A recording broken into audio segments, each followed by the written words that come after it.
की करते हैं, जहां पर कुपवाड़ा जिले के बॉर्डर इलाकों में भारी बर्फबारी की वजह से रोड कनेक्टिविटी पर असर पड़ रहा है, जिसकी वजह से ये इलाके जिला हेडक्वार्टर से कट गया है। अचानक से कनेक्टिविटी कट जाने की वजह से स्थानीय लोगों को काफी परेशानियों का सामना करना पड़ रहा है।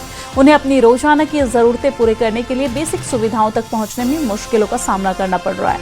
हालात को ध्यान में रखते हुए कुपवाड़ा के डिप्टी कमिश्नर श्रीकांत बाल साहेब ने बॉर्डर रोड्स ऑर्गेनाइजेशन यानी कि BRO और संबंधित बीकन अधिकारियों को बर्फ हटाने के काम में तुरंत तेजी लाने और जल्द से जल्द रोड कनेक्टिविटी बहाल करने के निर्देश दिए हैं। जिला प्रशासन हालात पर कड़ी नजर रखे हुए है और लोगों को भरोसा दिलाया है कि समय पर राहत और नॉर्मल ट्रैफिक बहाल करने के लिए सभी जरूरी कदम उठाए जा रहे हैं।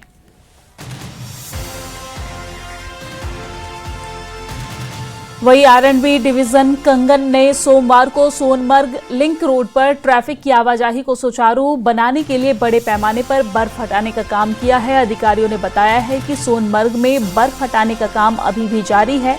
अब तक लगभग 12.24 किलोमीटर यानी कि लगभग 12.5 किलोमीटर सड़क साफ की जा चुकी है और इस बीच JCB मशीनों और कर्मचारियों को काम पर लगाया गया है और इलाकों में जल्द से जल्द कनेक्टिविटी बहाल करने के लिए बर्फ हटाने का काम लगातार जारी है।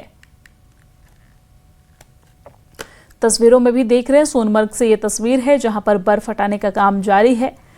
हर तरफ बर्फ की चादर बिछी हुई है, जिसकी वजह से आवाजाही में काफी परेशानियों का सामना करना पड़ रहा है। कई सड़कें बंद है, कई मार्ग बंद है, जिसकी वजह से यात्रियों को काफी परेशानियां हो रही है। पुलिस प्रशासन मुस्तैद है और बर्फ हटाने का काम किया जा रहा है।